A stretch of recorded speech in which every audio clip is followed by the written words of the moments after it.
So that, and then I also am asking them like, okay, yeah, that's great, but is that where your audience actually is? Like the people, it's a wonderful authority point, and I love that for you. But is someone going to buy because they saw you? Are they, or if they're, maybe you're only serving a local market, are they more likely to read the Dallas Business Journal and they're like, oh, that's who I want to work with. That's a meaningful story. So it's like, really tying it back to what are your actual business goals, not just your ego goals. Step into the world of success with your brand amplified, the ultimate podcast designed to unravel the intricacies of thriving businesses. I'm your host, Annika Jackson, and I'm on a mission to uncover the stories, strategies, and secrets that have propelled entrepreneurs and business leaders to success. I am thrilled to have Lauren Cockerell here. Lauren, of course, your PR firm is named after your maiden name, Cuidar. So I'm excited to hear a little bit about what got you to your own firm, because you've worked for other firms, other brands, businesses. What was the decision behind, it's time for me to jump out and create my own thing? well, that's a fun place to start. And thank you for having me on today. I'm so excited to get to be with you and your listeners. So it was both sublime and also very terrestrial in that it was something I'd always wanted to do. I started my career as an intern at a PR firm in Fort Worth, Texas. And when I left 10 years later as the vice president, and I went to work in-house for about 5 years for an IT company. I really missed my clients. And so I thought, in business ownership and entrepreneurship were always of interest to me, even as a very naive 22-year-old. But as my tenure went on at the IT company, thought, gosh, this is not what I was put on this earth to do. I need to be with those clients. I need to be out of a commoditized experience. But then they actually laid me off when I was 8 months pregnant. And it turned out to be someday turned into today real fast. So the business was born. That's how it happens so much of the time. It's funny because this podcast started out as an offshoot of my PR firm when I was really just focused on PR. And then I was only interviewing publicists. And I realized as we started this interview, it's been a really long time since I've interviewed somebody, and we've really just talked about the world of PR and how it's changing and, everything else. Right. So I imagine that the experience was really valuable, though, for you to be in an agency setting, go in-house and learn what they think and how that works. And then. Right. I would say, as a young professional, having both sides was really helpful. Both, what is it like to take care of clients? And then also what is it like to be the client taken care of? Because at one point we hired, at the IT company, we hired like an SEO, SEM company. And it was like, this is how it feels to be a client. And I don't know if I like what's happening here. So that was interesting. And it's so funny too, because the technology changes so quickly. I started my career in 2003. And at that time, I don't know if you experienced this as well, but we were sending press releases on the fax, so we'd like leave the office for the day and load up the fax machine. And people would be, sometimes there'd be home numbers on the media list and people would be waking up at 2 a.m. to this. And then calling, make sure they got that fax. Yes. So then exactly. Then following up on that. But, the principles are still the same as far as great stories, relationships, and all that. So that's nice. I've actually had the opportunity to hire some folks I used to work with who took a hiatus from the industry, and it was like welcoming back people who had taken breaks to be moms, essentially, and they're like, well, I don't know if I can do it anymore. There's change. I'm like, your Rolodex might have changed, but you know how to do this. Come on back. So, but yes, being able to see both sides, I think, is super relevant. And I even today, I really enjoy the opportunity to be someone's client, to either take a little honeybee approach, be like, okay, what do you do to treat your clients with surprise and delight, and how might that integrate into our services and processes? And then other times it's, what not to do. Very much. What was it like, though, going back to that moment where you're laid off 8 months pregnant and good? Okay, now I have to start this, but I'm also about to have a baby. And yes. Well, it's interesting because about a month before, I could feel things just shifting on calls, even though the company was local, all of us were remote. And so we're on, as precursor to team, so Sky for Business. And I thought, things feel a little weird and I'm going to go anyway at some point. So I started reaching out to folks. I could feel it. I'm an empath. That's one of the reasons I'm so good at what I do, but also it's very, can be a little emotional sometimes. And I even went to my husband. I thought, honey, we're about to go through this major life change with our second kid. I think things are shifting at work. How much runway do we have? And he's like, here's how many months we have until it's sort of a dire situation, but we've got time for you to figure this out. And then I also hired a coach during that time too, because I thought, oh my gosh, I have all this experience. How do I get this to a 1 or 2 page resume? Is now the time to go out on my own? Do I need to go get another job? What is that going to look like? And I sent off a check for $5,000 the morning it is in the mailbox, going away on the mail truck. And they call me to lay me off. And I'm like, oh, come back, truck. But she was able to help me process my emotions, and then B, we very quickly determined, I couldn't go interview at all right then, but so what do I do and how do I move forward? And then it was very quickly noticeable that my own firm was the route to go, and that I thought when I turned 40 I would know everything as an entrepreneur, and that's when it was like 36 was the age. Let's go. It's funny because this makes me think back about my own experience, and I worked at a magazine publisher back in the days when magazines were very popular. Yes. I handled the marketing and I worked with the PR firms. And I knew that once I got married, left that company after 7 or 8 years and started a PR marketing firm with a friend, worked with local clients in the LA area, but primarily in Redondo Beach in the South Bay. Then I found out I was pregnant. Right. And then I had my daughter, and then I would take her to meetings with me. And it was just a really interesting time. And it made me realize, and for me, I had to go, all right, can't do this right now. My husband travels too much. The amazing thing is that this is, right around that same time frame. No, a few years later, but essentially she's still worked with many of the same clients to this day, which is fantastic. And so when I moved back to LA I actually lived in Houston, I was able to do some freelance work for her while I got my own stuff set up again. But these are all things that we have to weigh. And now we're lucky that it's not just mothers who are having to weigh this, but fathers are also much more part of the process typically. So, but yeah, so you couldn't interview. You just sent off this big check. You were like, all right, I have to start my own agency. So what was the first step and how, to really feel solid? I don't think I felt solid for a while, but now we're almost 8 years in and it's still, holding on tight to a roller coaster. But I reached out to my first boss and mentor, Paige Hendricks. She owned Paige Hendricks Public Relations. And I was just like, hey, buddy, if you have any projects that you don't want or you want to team up on anything, let me know. And I reached out to some old clients, one of my favorite clients from that firm. They were like, oh, can we be on retainer with you, please? I'm like, you sure can. And I'm like creating an invoice in Word.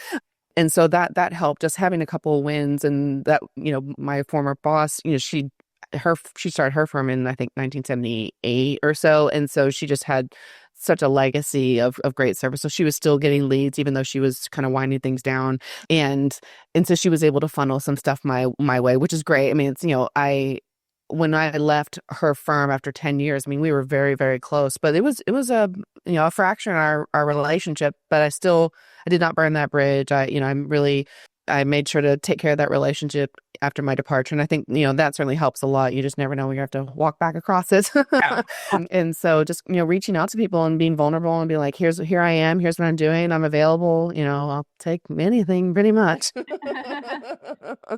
And so things just snowballed from there. And, just kind of defining what my offer was going to be and, putting things together based on what I'd done for the past 15 years and figuring out what kind of firm we were going to be. And one thing my coach did help me with was like, what are my personal values? Like really putting pen to paper around that, so that as the company was getting off the ground, even though it was really kind of me plus a contractor or so for the first couple of years, that was, that helped give me some structure before things got super formalized, about 4 or 5 years in.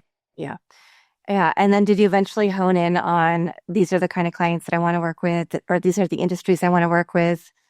Yes and no. I would say, honestly, this year probably has more clarity than ever, realizing as we've looked back at some of the projects that we're most proud of and the ones that we've had the most success in, we have a couple of lines that really stand out to me. B2B business, B2B PR has been something that we've done really well in, particularly if the client is somebody they're like, we're just too boring for, what are you even going to do with us? We're like, give it to me, baby. We're going to crack that open. We're going to find the heart of your story. We're going to, help you tell it like you've never told it before.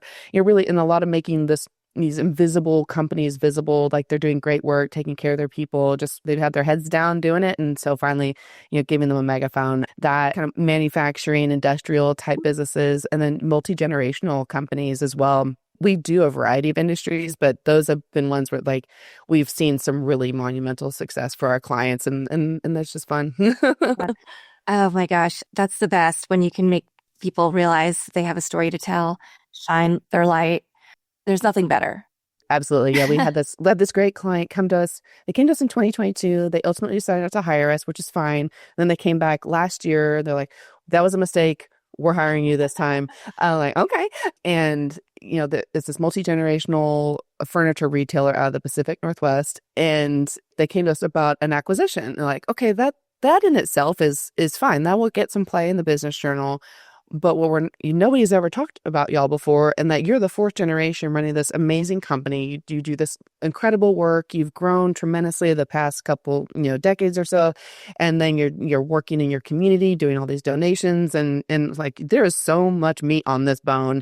And the media response was incredible. I mean, they're like, okay, that we get it now. Thank you. Have you ever had the situation come up when somebody's come to you who has a website, they have their social media, they've never dipped their toes into PR, but then they don't actually know what their story is?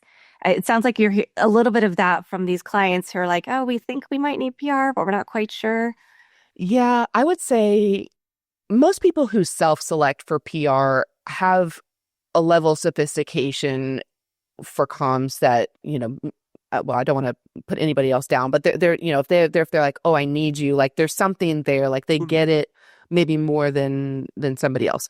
But it's very rare for someone to come with me and be like, I need X, Y, and Z. And I'm like, you are exactly right. It's usually like, oh, we have a client right now. They wanted to do a marketing campaign, and we actually have to dial it way back and start with messaging because I don't even know what you're talking about. Like I can't market it because you are not clear at all. And this, it's not like it's not necessarily a mistake, but it's please don't go out there because you're just going to confuse the heck out of everybody. So they were amenable to that, fortunately, but sometimes we have to go slow to go fast. Yeah, it's funny because I think now we talk so much about data analytics and storytelling hand in hand. But then I also think about clients I've had that were maybe a gardening client. And they had a business in Texas and they didn't necessarily have a lot of analytics, right? They knew what to plant when to get the best results.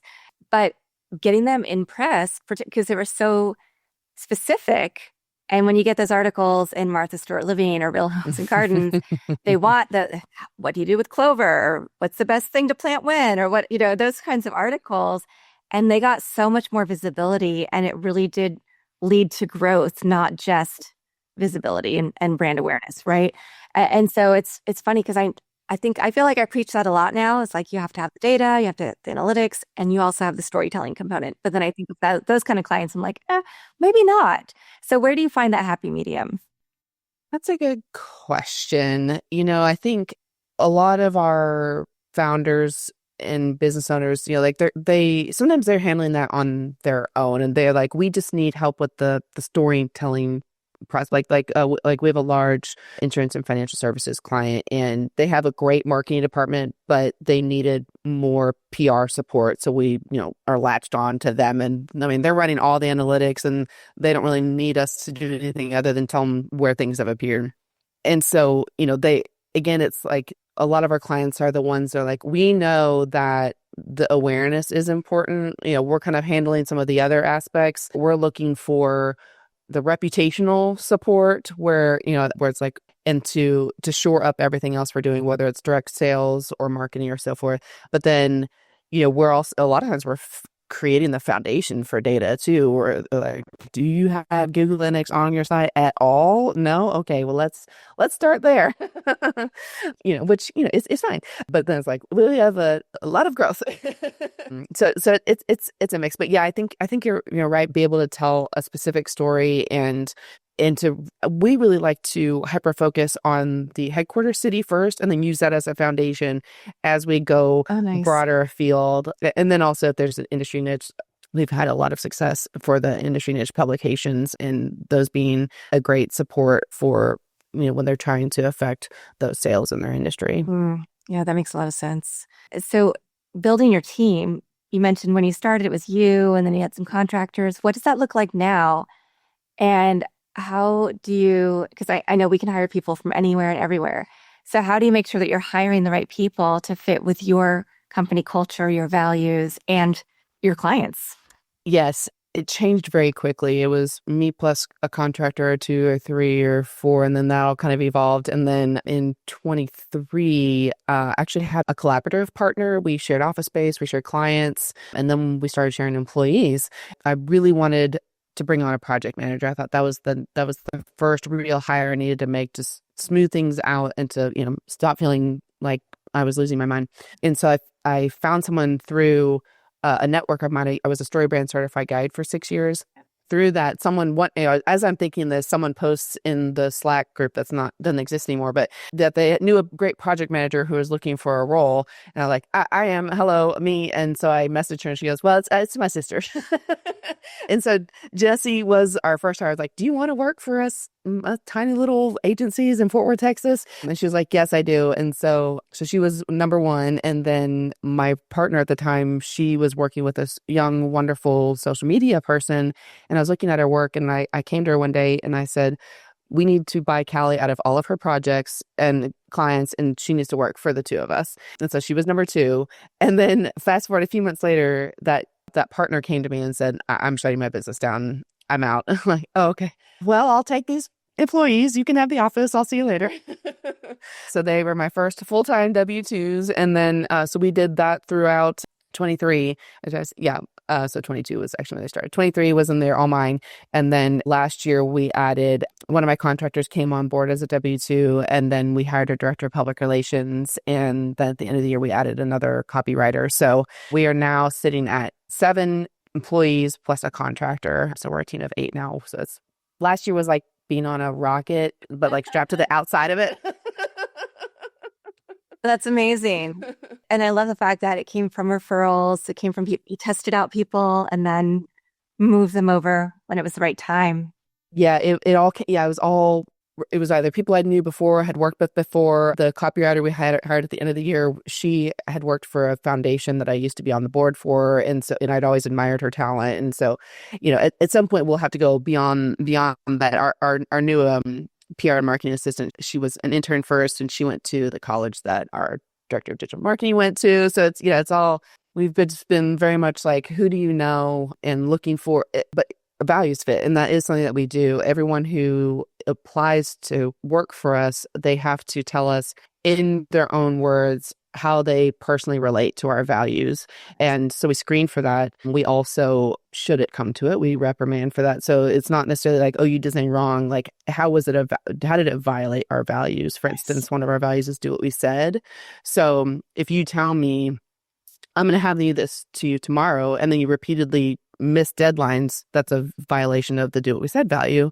And if we have to keep talking about this will be an issue. So yeah, that makes a lot of sense. And I found that sometimes you can bring people in who have the same values, but they might be a better fit for a different role. Sure. I don't know if that's ever happened to you.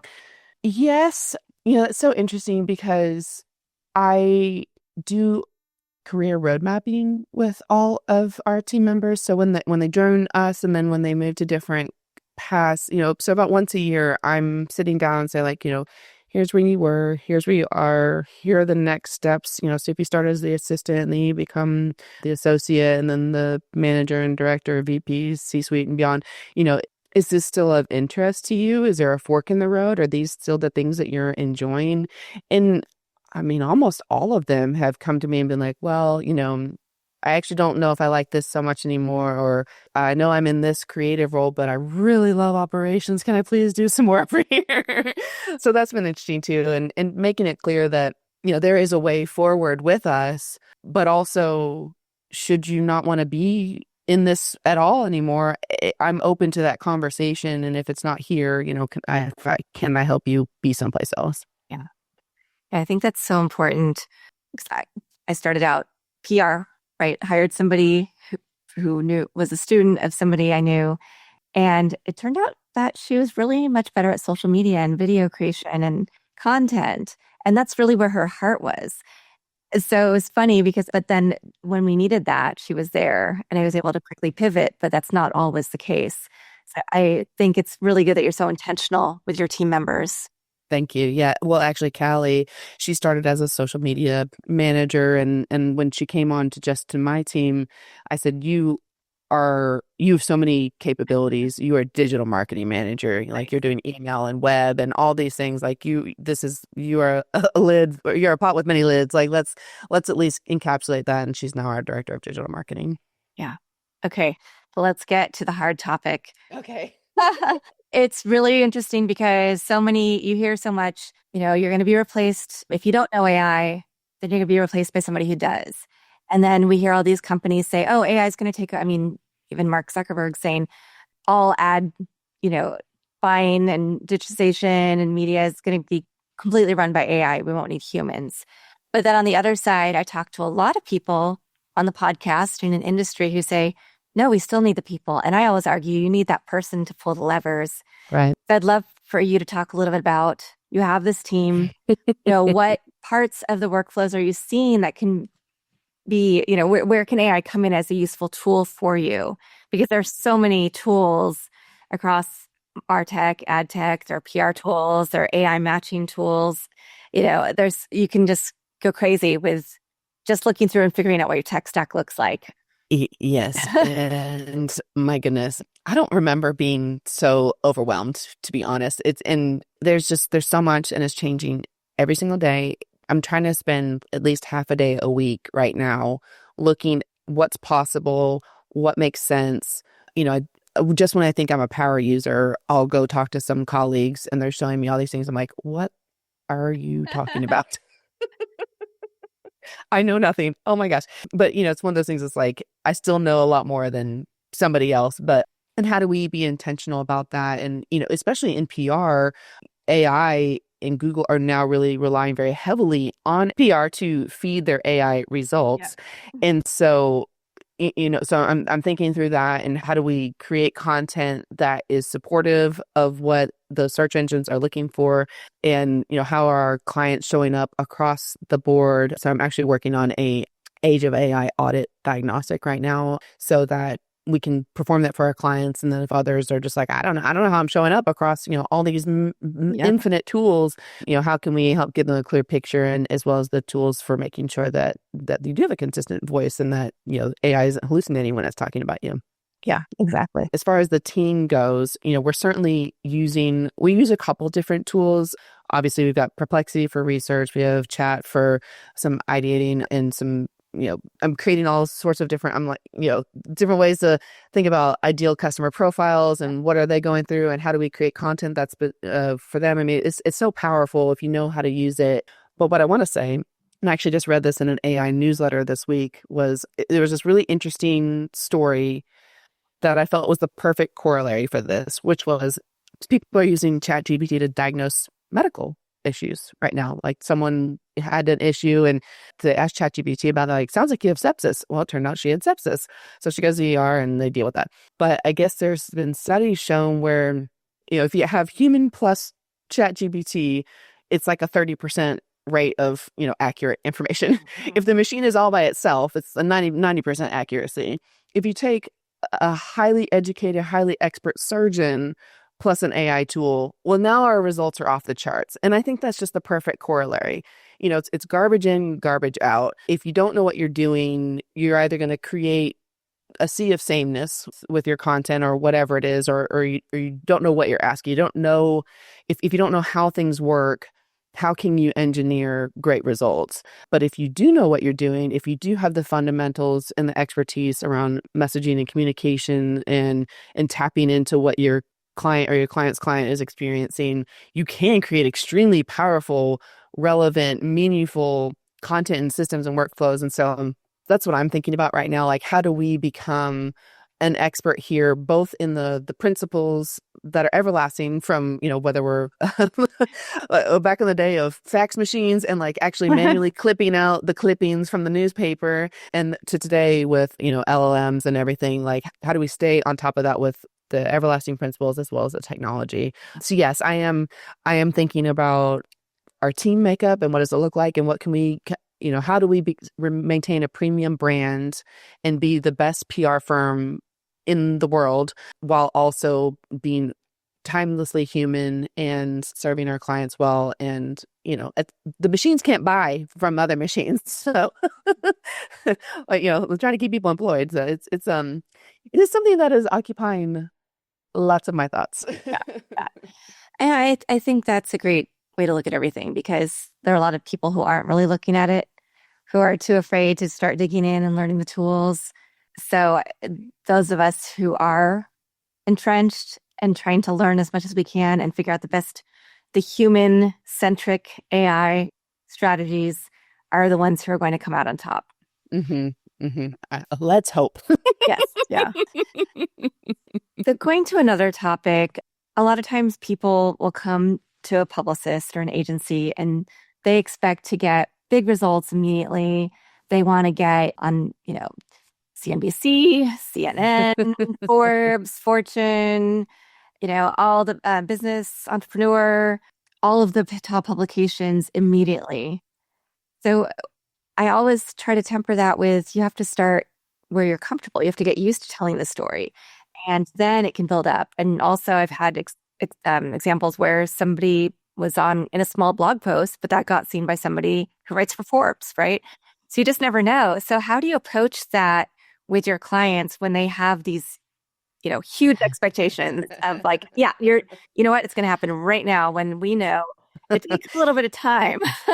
Yeah, I do try to certainly set expectations. I mean, I have no control if something's going to hit overnight. I mean, I would love that too, but actually, I wouldn't love it, because you're right. Sometimes, or a lot of times, they're not ready for that level of scrutiny and stage. I would rather them, like I said earlier, like building your headquarters, be in your local business journal and local podcasts and get those reps in. So by the time you're in the New York Times or the time you're on Bloomberg or on Fox News or what have you, you are ready. You've got your talking points down. You are just locked and loaded, because your message, you have to practice it so many times before it's like you're another skin and you're super comfortable. And so that, and then I also am asking them like, okay, yeah, that's great, but is that where your audience actually is? Like the people, it's a wonderful authority point, and I love that for you. But is someone going to buy because they saw you? Or if they're, maybe you're only serving a local market, are they more likely to read the Dallas Business Journal and they're like, oh, that's who I want to work with. That's a meaningful story. So it's like, really tying it back to what are your actual business goals, not just your ego goals. Yeah, I love the way you phrase that. That's so key. So what's been the most interesting thing about running your own business, the biggest aha moment you've had? Because it's not only about being really good at your work and being able to get clients in, but it is all of the building the team, all of the other work that we don't necessarily think about when we're, the taxes, Oh God. the financial stuff, like all of the things that we're like, oh, I have to know how to do that too. Yeah, just when I think like, oh, I've got this, I'm very quickly humbled. So I'm trying to keeping my ego in check too, for sure. I realized last year I was talking to a fellow entrepreneur, and she and I realized together that being a business owner has brought like full actualization as people. Like this is, I'm more myself now. I know myself better. This is what I was fully meant to be doing, not just the function of PR and serving those clients, but running a business, taking care of a team. And when I started the company, I was so burned out. I was like, Mm. I'm never having a team. I'm not doing that, But I was also, I had a 2-year-old and another one on the way. Yeah. So it was like all my maternal energy was very focused at that time. But now I love taking care of my team. I love helping them think about their lives and their futures. I love taking care of my clients and like think about their lives and their futures and knowing them on this emotionally intimate level and being so excited about what they want to accomplish and then helping that come true. I mean, it is such a gift. And so I think that's, realizing that I get to do really cool things and to create this culture that my team resonates. I mean, when they've like pushed me to apply for awards and then they've written the application and then shown it to me, like, you guys see that? Oh my gosh, I'm so glad you feel this way. And so, yeah, I think that's been the biggest aha is being the boss and what a gift that is. Yeah. Amazing. What is one piece of advice that you'd give to somebody who thinks they're ready for PR? Call me. Like, well, what would they need to do to get prepped? No, sorry. Yeah, to get prepped. No, because if you call me, I will help you think about it. Because I think it's helpful to know, like, why, what is it that what are your actual goals for your business? Like, what do you want to have happen? Who are you serving? What does transformation look like through working for you? I think if you know a lot of those elements of your business, then you are ready for it. And we can help you figure that out too. Because sometimes people don't necessarily think about that. They're like, well, I have this SaaS platform. It has these bells and whistles. This is how much it costs. What can we do with that? And like, oh, well, there's so much more to that. And to really tap into, I think some people can be afraid to tap into the emotional part of it, or they think it's frivolous, and it is the most meaningful part of it. So being able to, or being willing to have that conversation, or you can have it with yourself beforehand. But I think when you're ready to tap into the story of who you are as a business and how you really transform people's lives, then you'll be ready. Fantastic. And Lauren, you have free downloads on your website. What will people find out about themselves, their company, or you from those downloads? We have a variety. There's one that's helping you get ready for podcasting, which is, very meta right now. And really, which is sort of a masterclass in pitching in general, which is really caring about who you're talking to and treating others as human beings. I have a podcast as well, and the pitches I get sometimes are just like, wow. Yeah. Oh gosh, Have you listened to my podcast? Yeah, or just looked at all, like Mr. Lauren, like, which, that don't you have to see my gender, but like, it's just so form, and people just, and I actually did a class on this about how, if you don't treat the person that you're pitching with respect, you're just not going to get anywhere. And the quickest way to show someone that you respect them is show them that you care and that you've spent like a modicum amount of time just looking at it and being like, oh, this is of interest, and being on topic. But there's that. We've got just some other tools around knowing what to delegate first. There's some crisis comms tips in there too. Just there's a variety of things that we felt like, okay, I can put this on paper. There's a pitching 101, things like that. So they're available for download. Ready to go. Amazing. Well, and let's talk about your podcast, The Impatient Entrepreneur. Is that because that's what you felt like you were when you're jumping in? Yes. I have a really wonderful friend, and backing up a little bit, when I had my prior business partner or collaborative partner, she and I had a podcast together, and when she closed down her business, the podcast ended, and my team was just like, oh, Lauren, you have to do another one. You have to do another one. And I'm like, about what? What do you want me to talk about? And so I talked to my friend Alea, and she said, the best advice I've ever gotten that I'll give you is, if you want to start a podcast, what's a problem that you're trying to solve for yourself? And I was like, okay. The Impatient Entrepreneur was born. Amazing. And so just love getting to talk to fellow entrepreneurs. And, I think we get a lot of great lessons. One of the questions I ask is, what's something that's terrible that's happened in your business life that felt like you were not going to survive it at the time, but it turned out to be one of the best things that could have ever happened to you?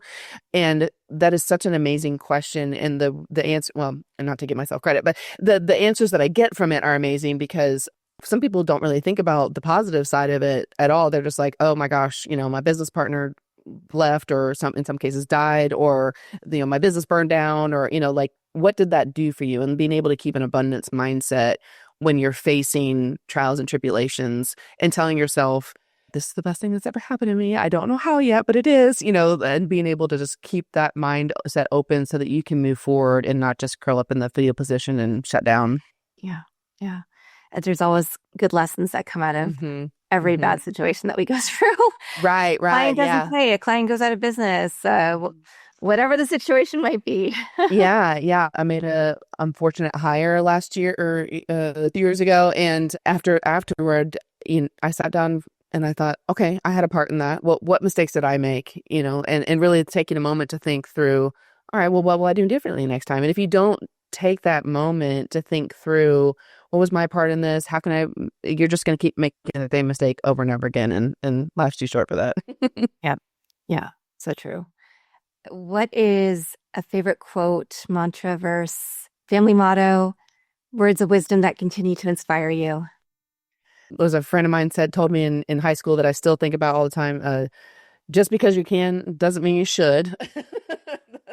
Always rings true often. But then one of my high school yearbook quotes that is still with me today is, "The future belongs to those who believe in the beauty of their dreams," and by Eleanor Roosevelt. And I think about that a lot. I think about that when I'm mentoring young people, when I'm working with entrepreneurs who deserve to have their dreams come to fruition and to impact all the lives that they want to impact.